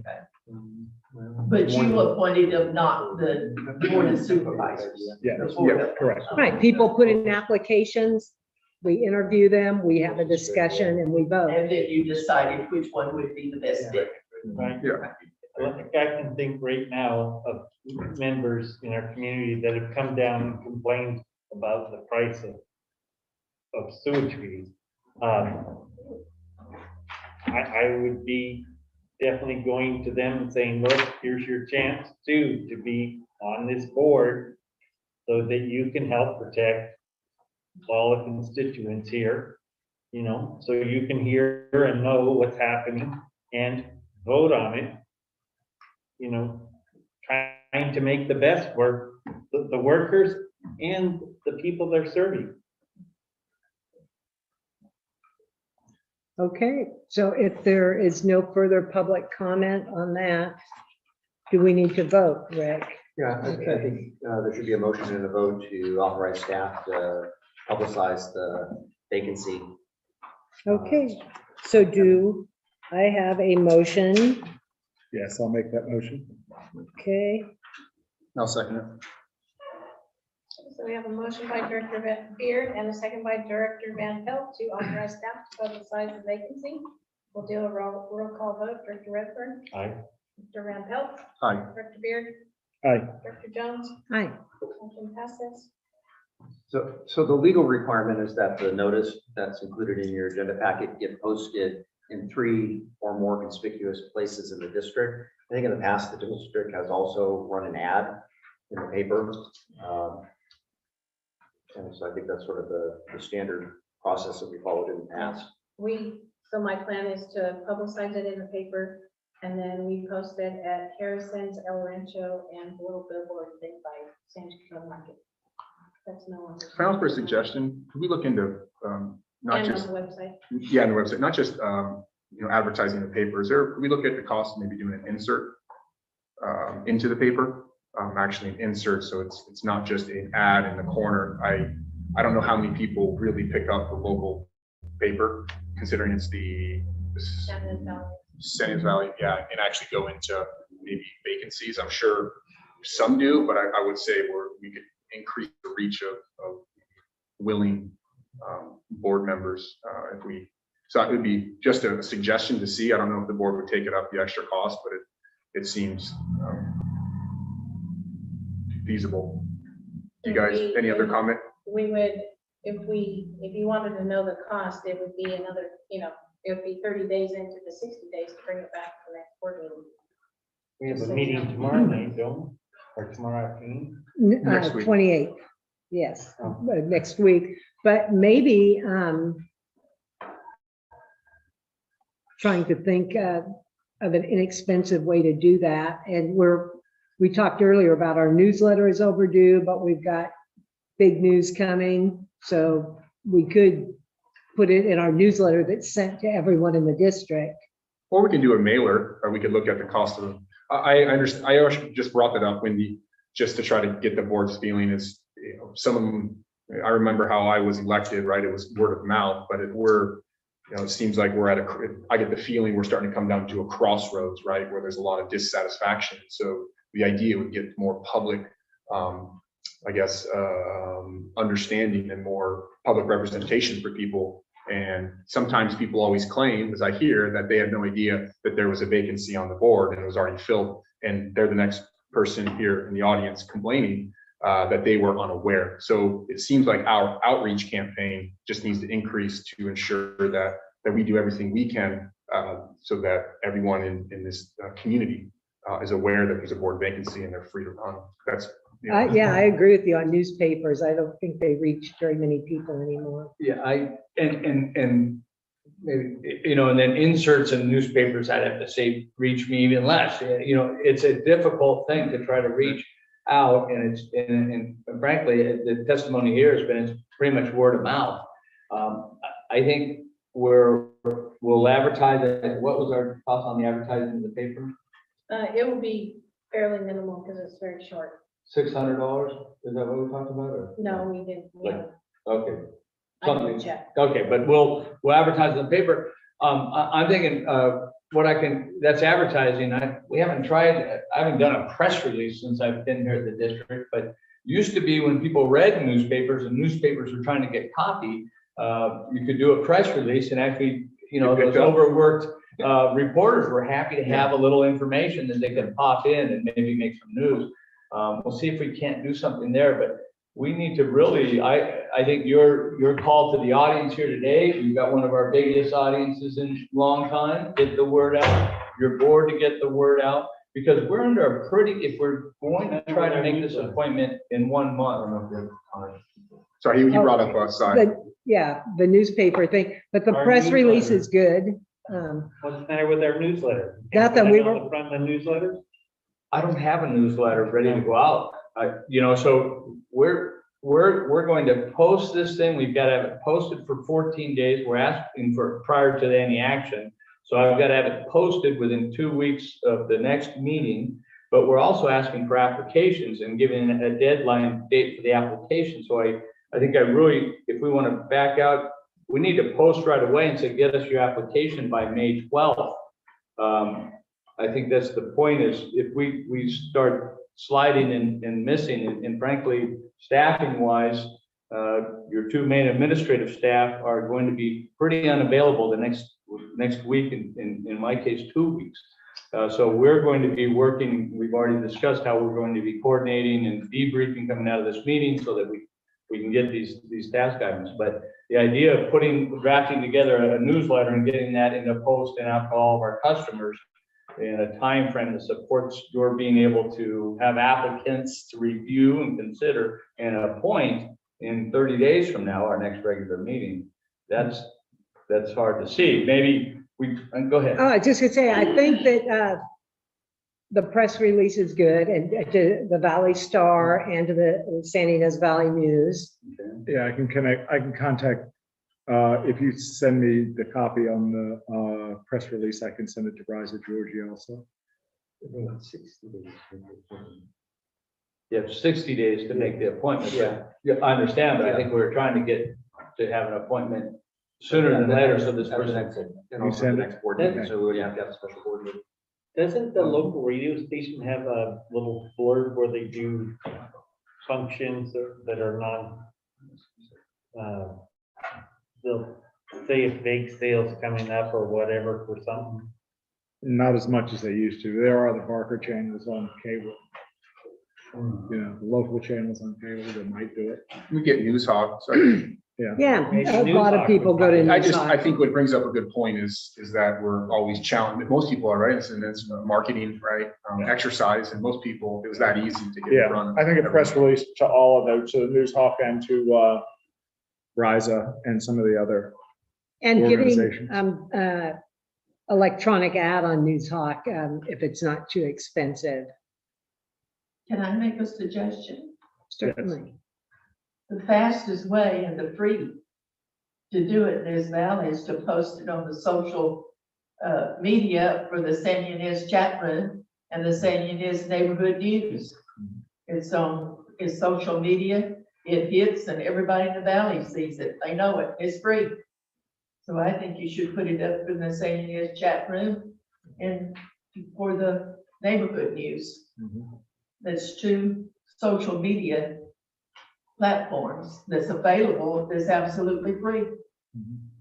It seems like a wise suggestion. I'm not sure. Do you know what platforms are these? Is it Facebook platform? What platform is it on? Social media platform? I'm on it, it's just saying it's chat. I know when a cat's lost, I know when. It's on Facebook. You know, I know. I don't No, do I'm just social asking media, that but we weren't you always can put unsure it of the on. platform, and not to challenge you. I'm not on saying this chat or whatever chat room it is, but if it's on Facebook, then yeah, it's easier for us to locate that. chat room. Okay. It's really not on Facebook. It's not on Facebook. I get it directly from them. But is it maybe the messenger? But I think we'll have Wendy. Miss Ivy, I think it's a very wise recommendation. And yeah, we didn't bring it up, so I don't see why we wouldn't push it. As long as it fits in with our social media policy, that's fine. Yeah, and we'd have to look at the policy to make sure. Well, I don't know why it wouldn't, but I don't know that we've got a Facebook page or a Twitter handle here at the district, but that doesn't preclude anybody, again, Ms. Ivy, is we post this notice and we'll make sure, I mean, you know. You can take your notice and just copy it and. Well, you flash can up share there. it also, because you're very interested in what's happening in the district. There's no reason why you can't post or why you Exactly. can't You know, apply. and it's all free, and it goes to everybody. Yeah, everybody I mean, you that could even does put that. up your notices for your meetings or something, remind everybody, hey, we're doing this, hey, we got this opening, hey, we got this going on. Because and then the people that see it, they even share it with all the people that they think that might not see it, you know what I'm saying? So. Okay. So do we have the direction that we need? I just want to make sure if we appoint by the next regular meeting, we're within our 60 days. Or not. Because it was April 14 and their next regular meeting is May 15. May 15. Yeah, so that's May 18. May 18. Yeah, and May 18. And then if we went out to the June meeting, what is that meeting in June? So our June meeting is the 15th. So we'd be beyond. We'd be beyond 6 days. So we could have we could make the appointment at the May meeting, or we could have a special meeting for the appointment. Right. So by the within May 60 meeting, we didn't have enough, we didn't have enough response. Is that what we're saying? Well, no, because we put the date on the notice. when Right. The appointment's going to be made. And what date do you want that to be? Well, if we want to make the appointment at the May meeting, it should probably be a week in advance of that. So that, That's for the applications are due no later than, right? And I was thinking May 12th that would be the Thursday prior to the agenda going out on the 13th. Okay. Is that, or is that? Yeah, and it's, I feel it's ultimately the board's call if you want to give the process more time than just a month. If you want to have closer to a 60-day period for applicants to be identified and have an opportunity to submit an application, you might not want to make the appointment at the May meeting because that's just, 31 days. Yeah. Do we have to call a special meeting then to make the appointment? You could call a special meeting to make the appointment. We'd have to, because it would fall, if not, then our regular next would actually fall foul of 60 Yeah, it's days. just over 60 So we're days. gonna, so we'd most likely, Yeah, so you could have a special meeting the Wednesday before, for example, in June, the second Wednesday in June. And that's not part of the notice, though. The notice doesn't say when the appointment will be made. No, it doesn't. It Just just says when the when applications have to be.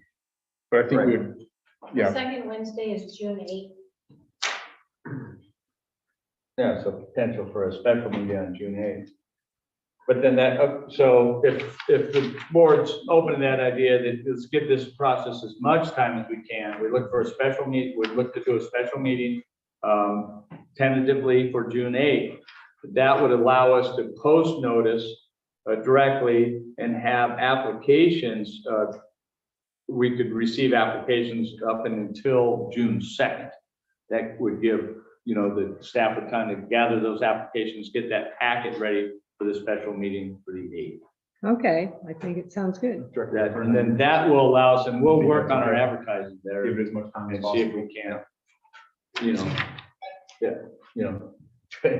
do our best. That's going to give us a little bit more time and notice. It'll give a little more time for word, get to the chat rooms and whatever, hopefully generate some interest. Yeah. Okay, well, thank you. Yeah. Okay. So we went through that. We got our motion to post it, right? Yeah. Okay. And then direction to take the supplemental advertising measures. Okay. So that is our last action item, so we can move on to informational items. Ms. Berry can give us the treasurer's All right, report. so we have the financial report as of March 31st, 2022. We had in our regular checking, we had $4,942.93. In LAIF, we have $162,791.81. We earned 0.365% in interest. 5-Star Mechanics, we have the Mechanics Money Market, we have 72,453.69. The 5-Star Money Market, we have $4,721,411.84. We earned $2,864.59 in interest at 0.365% monthly. And in our Horizon Drive account, we have $204,845.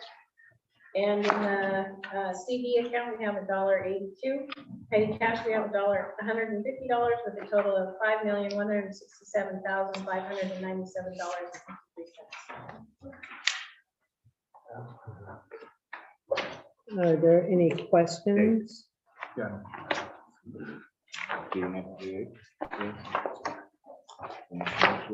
It's item 8A. No, it's all right. Oh. It's okay. I could. Thank you. I looked at it previously, but. What? I said I looked at it previously, so. And are we starting to benefit from the rising interest rates? A little. What are the CD rates at? I haven't called. Okay, we should probably look into that again. This, I don't know if it pertains to this particular discussion, but we have the improvement at the solving, right? Yes, we solving. have. And when does that come due? I know that's a very hefty Well, it depends on when they complete it. At this point, they're budgeting 19 million. By the time they get it, it'll probably be 25 million. We're liable for 20% of that.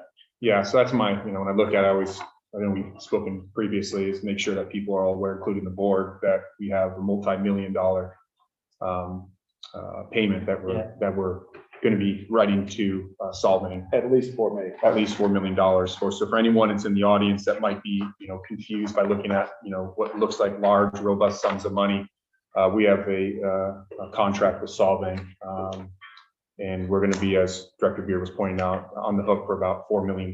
Minimum. So it's important for By the board time- members yeah. and anyone in the audience to understand that. It's something even myself, it took several months to wrap my head around how we can be on the hook for such a large sum and have virtually no say in the final dollar amount that we have to contribute. But We pay 20% over the capital, over 50,000 for capital improvement projects. Yeah. And they are, I believe they are taking the second phase to the board, to see if they're gonna move forward with it or not. But they have completed the first phase and we have paid our 20% of that first phase. mhm, And every year, between September and November, we get a final bill mhm. for the prior year's capital improvement Correct, yeah. plan over our $20,000 that we paid per month. And correct me if I'm wrong, but the phase they just completed was actually, they downgraded the amount of sewage that they can process. So this first phase was just to get back to what the previous rate of sewage they can process. Well, the plant wasn't functioning as well as it should. Mhm. They have the same capacity. I don't know, Nathan's here, he can speak. It was efficiency and we did aeration. It just brought back the capacity to what it was designed for. So what I said was kind of correct in that it brought back to the former In a capacity. sense, yeah. Okay. The way the plant was running before, it wasn't biologically capable of treating what was coming in Yeah, okay. at a full rate. Yeah, I think it was last board meeting that we were informed of that, and it took a little while to understand that because we were under a certain assumption. Because we get a guaranteed right flow percentage of what they could process. Or is it, We have a certain capacity. yeah, capacity that we can send down, but Yeah. that was that based on, because when they downgraded, right, the amount that they could actually process. But Well, we, our portion never changed. Changed, Our yeah, percentage okay, never changed. yeah. So we own 20% of the plant. Okay. Okay, anything else? Okay, the next item is labor and employment. And before we go into closed session, this would be the appropriate time to make public comments on closed session agenda items.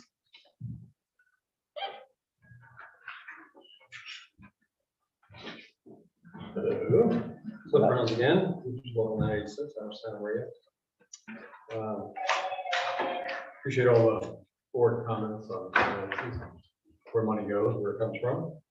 I'm really gonna kind of, focus on just obviously the agenda item. I think it's really important for perhaps folks that are not in the room in negotiations to get a little flavor of sort of what we're up against.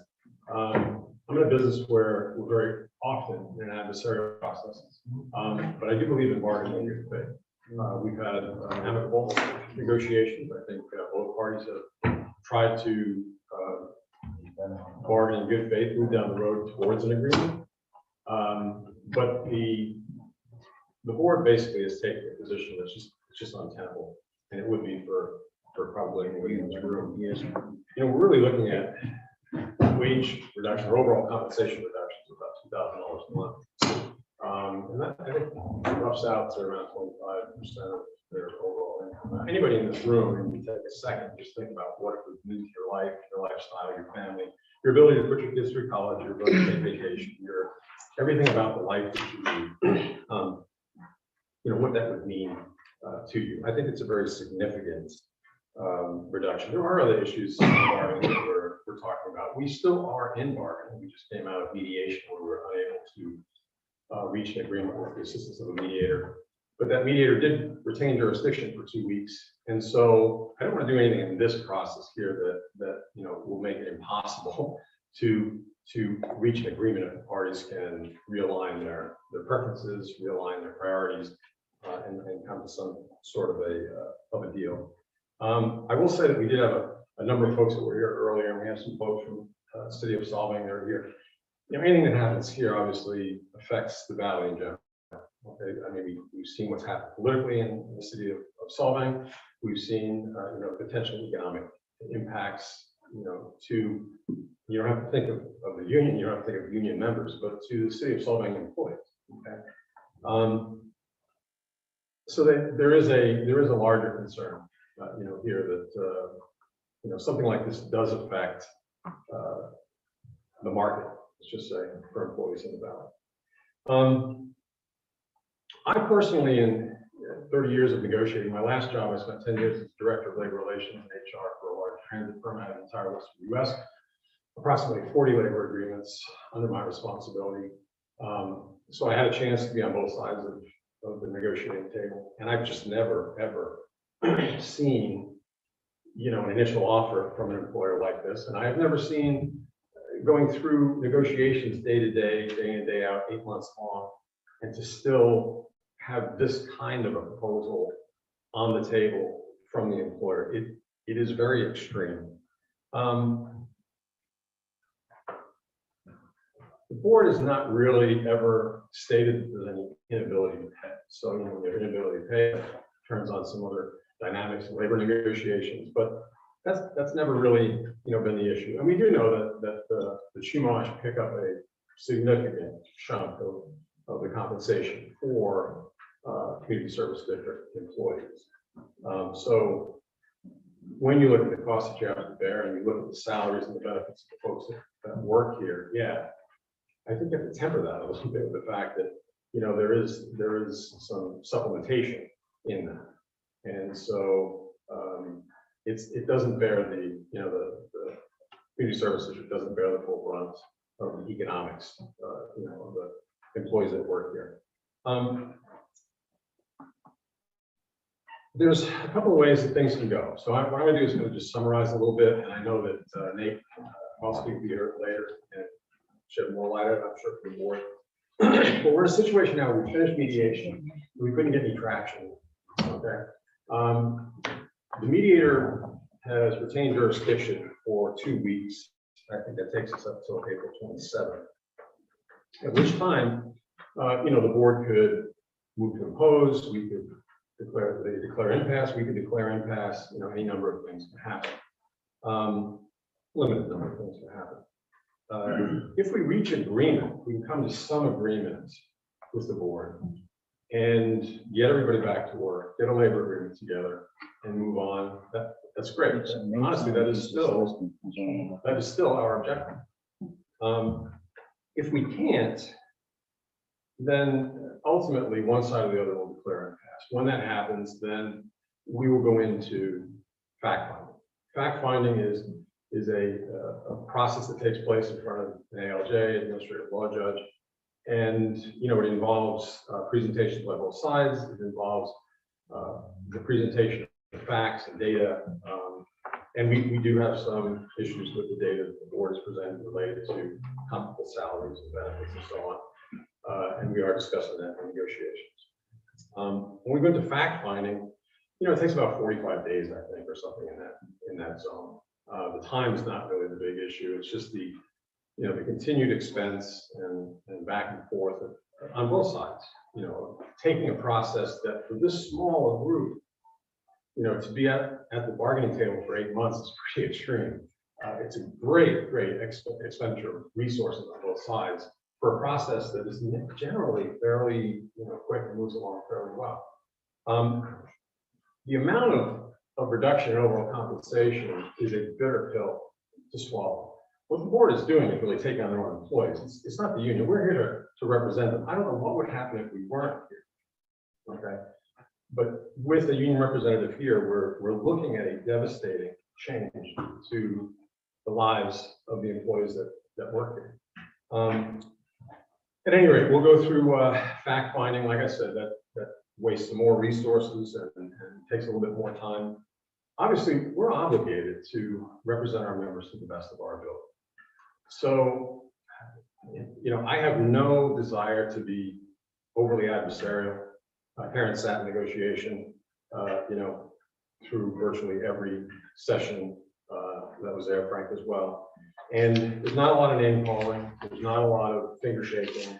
We've been about doing the business, doing down the business, and trying to take care of our members. We have other resources, that go beyond, just the process here. Obviously, there's public pressure that comes to bear. There's media involvement. There's all, those kinds of things. Once we hit impasse and once we get to that point in our relationship, I'm here to assure you that that is not the objective of this group. What we're here to do is perhaps stop another kind of bleeding, if you will. And that is the financial bleeding that's going to take place with these employees. And if you want to look at the Teamsters and say, well, the Teamsters are here and they're being mean and they're trying to, put on this campaign and take money that we don't want to spend. I mean, you can look at it that way, but the folks here in this valley, and we live together, we work together. You're all in the same community. I'm from out of town. Okay? You're taking folks that are yours, that are your employees. I don't know if you've ever done an employee survey. I mean, that's a great place to get data on why employees have issues. They do it anonymously. We did it with the company that I came from. And it's very enlightening, an honest kind of surveys where you get the feedback and you know what the issues are. But that's up to you folks. If that's something that you're interested in. Like I said, we're in a position where we have a job to do. We're not going to go away. We're going to continue to do our job until we get to the end of it. That is not a veiled threat or anything like that. We have a job to do. We're going to stay here. I know you guys are going to stay. Okay. Fair is fair, okay. But I will say that both sides are spending money that we could be giving to your employees. Okay.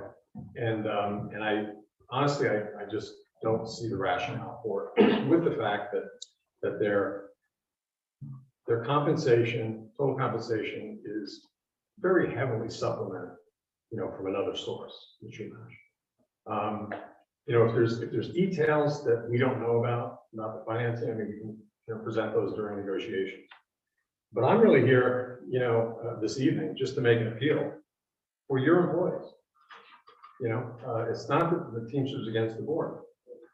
You've got employees that are caught in the middle, and they're going to be hurt, and they're going to be hurt bad. What's before us right now is, to me, not fair by any measure. I have never seen, I've been in this business over 30 years, I've never, ever, ever seen a proposal like this when you're dealing with a group that is not suffering from an inability to pay, where that compensation and those benefits are heavily supplemented. And just to say they're not worth it is a bad argument. And it's really tainted, the way the employees look at working for the community services district and the way they interface with management and the board. You can't do what you're proposing to do to people and not irreparably change your relationship, irreparably change the culture. And the way people look at it, it's really trying to break it. So I just leave you with that. I think at the end of the day, we would like to reach an agreement. And I'm not here tonight to throw threats around, and I'm not here tonight to challenge you to do anything, but take a look at the proposals that are on the table and make some good decisions for the employees that work for you and live next to you. And hopefully you're going to be here working in your life for some time in the future. That's all I have. I appreciate you hearing my comments. Thank you. Other public comments before we go into closed session?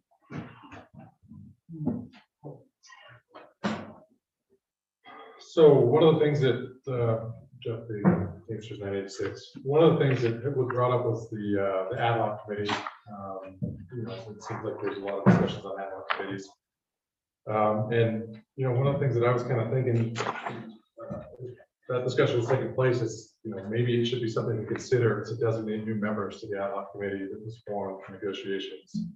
Because it's the only thing that I can make sense that the other board members don't have a full understanding of what's actually going on in that room. As Cliff mentioned, we do have some city of Solvang employees here from the wastewater treatment plant because it is relevant to the community interests. I have members that are graded operators that are asking me about vacancies here. And I tell them, don't apply. Don't apply because of what's going on. I don't want to tell people that. I don't want to say don't apply for a job opening with your skill set. But with the proposal that's on the table, I mean, I would ask every board member here, who can live with a 25% reduction just like that in your total compensation? regardless of the principle behind what you think they should be paid, this isn't something new. This isn't some new frill that's been here for a year or 2 years and it's not working out. This is a benefit that's been here, from what I can tell, 16, 17 years. So taking away a benefit, 25% of these employees pay. And the ones that I've talked to, I want to say, I've talked to every one of them. If this happened, these members are put on the spot. And I don't think this is the legacy that this board wants to leave. I don't think this board wants to be known for the board that caused every employee to quit, just like that. I mean, if we weren't here, I had a discussion with Nick Kowalski, the legal representative that we're dealing with here, and I'm glad I actually did. He tipped me off to this meeting. I didn't realize that this was an agendized item today, otherwise I may not be here. But you know, one of the things I told him was that you know, that's something that would happen. That if we're indirectly protecting the board from themselves, because if we weren't here and this was a sweeping unilateral decision that was made, these members would not be here either.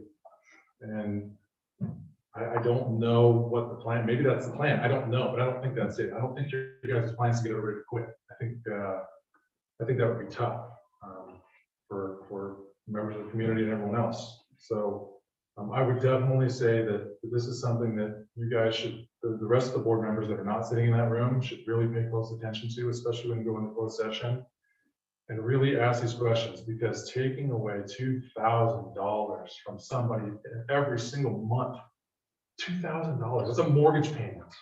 That's kids' college fund. I mean, that's so much money. What was that $2,000 for, by the way? $2,000 was a cash in lieu option for medical insurance. So employees that have other means of medical insurance can take this money as a compensation payment, and have been able to for the last 16, 17 years. It's the incentive that brought your chief plant operator here. I understand that. Well, then why are you trying to take it away? The district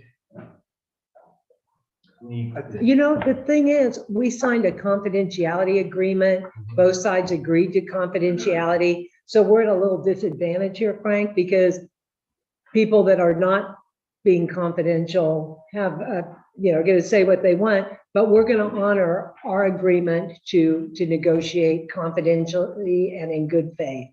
In that agreement, I'm sorry, but in that agreement, 24 hours notice, in other words, before we raise this issue publicly, there's another section that talks about the media. It's a separate section. Before we raise it publicly, we have to give notice, which we did. We are in the guidelines.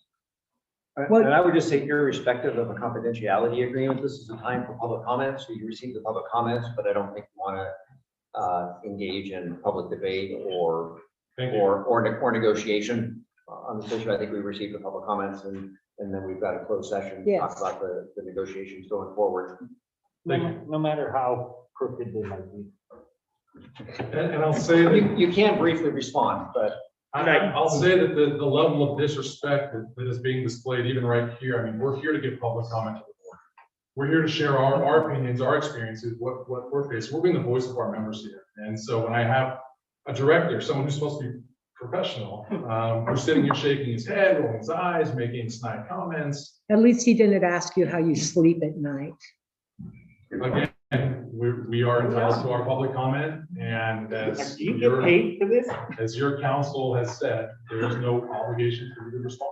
I mean, it's what Yes. you guys signed up for. I didn't sign up to be on the board, you guys did. So I've spoken at plenty of these events and this, you know, situation. I'm happy to have a back and forth, but I don't think that's productive, and I don't think this is the forum for that. No, and I appreciate your public comments. Are there any other public comments before we go into closed session? Thank you. Yes, Ms. Ivy. I want to make a public comment before I leave. And I think that these gentlemen here has pretty much answered a lot of my questions. So the only comment I want to make is, are you sure you have the legal authority to remove a benefit that employees have had for 17 years? You better think about that.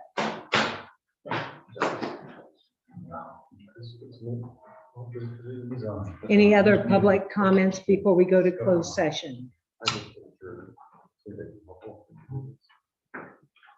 I am not seeing any, none online. Sorry. So with that, we Close the should, public yeah, comment. Take a brief break. yeah, we'll take, the board will take a 5-minute break, but the session is now closed, and I would ask everybody to leave the boardroom that isn't going to be in the closed session. So Nate's been on mission, like he told you, he'd only be able to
election.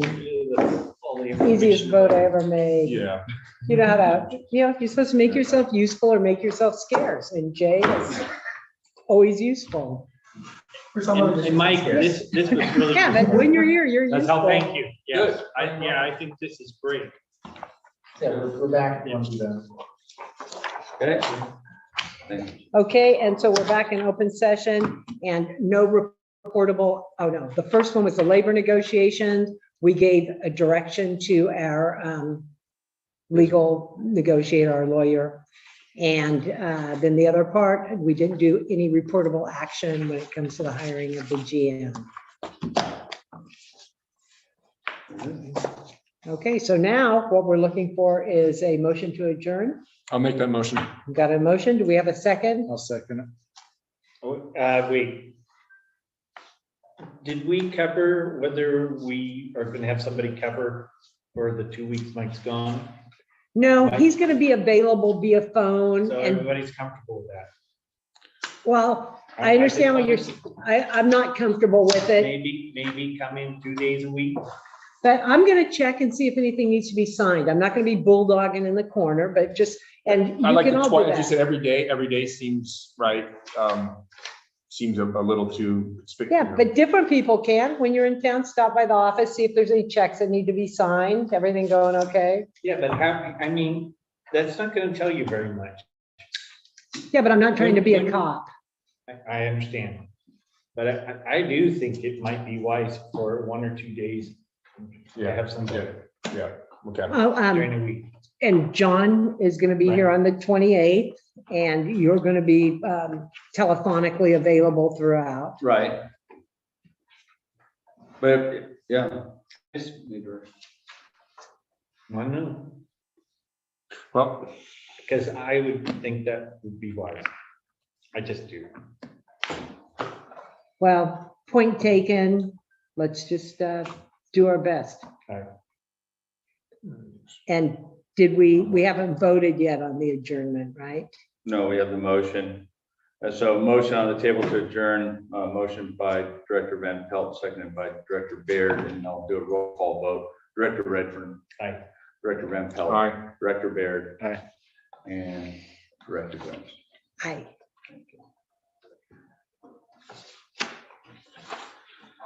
oh, So is Jonathan Aboud still your GM? What's the Yes. question? I was wondering if, Motion to adjourn, sorry. So I thought was a motion to adjourn. You voted now? yes, yes. Yeah, just chatting it up a bit. I wondered if Jonathan Aboud was still the GM there. Yeah, I was. Yes. very good. Give you a call. Yes. Let's go back And, one. It's, The meeting is over, right? Where do you live? You live. Yeah, you live- Thursday here. and what did I